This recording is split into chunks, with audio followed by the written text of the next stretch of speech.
ओम शांति। 3 अगस्त 2022 परमात्मा शिक्षाएं। बाबा हम बच्चों के कल्याण हेतु समझाने दे रहे, एकाग्रता से सुनेंगे और आत्मसात कर लेंगे। बाबा कहते भगवान की पढ़ाई है ही परिवर्तन के लिए, और परिवर्तन करना है अपने संस्कारों का, अपने स्वभाव, अपनी सोच का। तो जितने हम स्वयं के लिए जागरूक होते जाते हैं, अर्थात स्वयं की कमी कमजोरी को एक्सेप्ट कर उसको चेंज करने के लिए अटेंशन देते हैं, तो स्व परिवर्तन होता जाता है। एक होती है सोचनी अवस्था, अर्थात कोई भी बात या फिर परिस्थिति के आने पर उसके बारे में सोचते ही रहना, अर्थात उसके लाभ हानि मतलब उसके रिजल्ट को पकड़कर रखना, अटैच हो जाना। और इसके विपरीत एक है असोचनीय अवस्था, अर्थात असोचता स्वरूप, अर्थात किसी भी कार्य प्रति अपने बेस्ट एफर्ट देकर के रिजल्ट को परमात्मा को समर्पण कर देना, अर्थात उसके प्रति ज़्यादा सोच विचार में ना पड़ना। असोचता का मतलब है मैं भीतर से खुश और हल्की हूँ, कोई भी चीज़, बात या परिस्थिति मुझ पर प्रभाव नहीं डाल रही। असोचता का यह मतलब नहीं कि कोई काम आया तो मैं उसके बारे में सोच ही नहीं रही हूँ।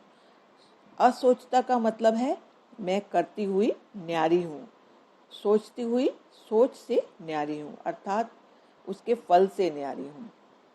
बाबा कहते हैं जितनी जो चीज़ प्योर होती है उतनी वह लाइट होती है, और जितनी इम्प्योर होती है उतनी भारी होती है।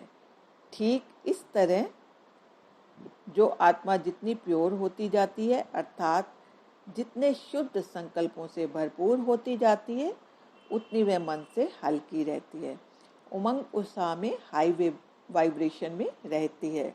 और जितनी इम्प्योर आत्मा होती है, आत्मा में इम्प्योरिटी होती है, तो वह उतनी ही मन से भारी रहती है। बाबा कहते हैं एक अहंकारी आत्मा कभी भी निडर नहीं रह सकती, क्योंकि जितना ज़्यादा अभिमान होगा उतना ही ज़्यादा डर होगा, और जिस आत्मा में जितना ज़्यादा स्वमान होगा उतना ज़्यादा वो निडर होगी, और जितना ज़्यादा वो निडर होगी उतना ज़्यादा सेफ होगी। क्योंकि एक यही संकल्प कि मेरे साथ कौन, यह मेरा एक रक्षा कवच है। यह संकल्प ही मुझे बिल्कुल सेफ रख हर परिस्थिति से सहज ही बाहर निकाल सकता है।